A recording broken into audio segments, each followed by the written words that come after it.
Onta guys. Mango shake at saka mango shake.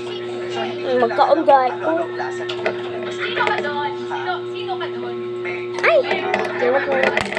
Mango shake. So, eto na tayo sa unang-una. Kay Nanay Lorna na masiyahin. Bakit okay po sa inyo yun? Sa palagay ko parehas po kami ng hindi.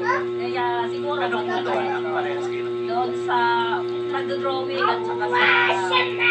Takot mo kami sa guys. Wala mo kang kita. Ano ng tropa? Plano ko sa... Isaksak mo sa babago mo. Gawin nyo. Ano, Ah.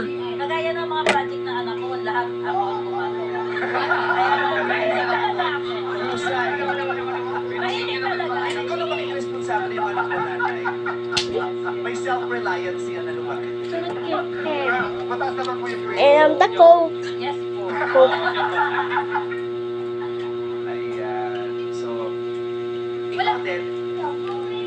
ikaw din nanay, ikaw yung tipong aasa sa lalaki. Hindi. Gumagawa ko.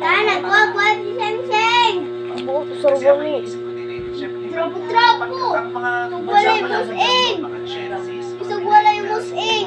Buti ka. Nagsisimula pa lang ng Ay. kanilang diba? And we would understand kung i-consider nila yung financial stability.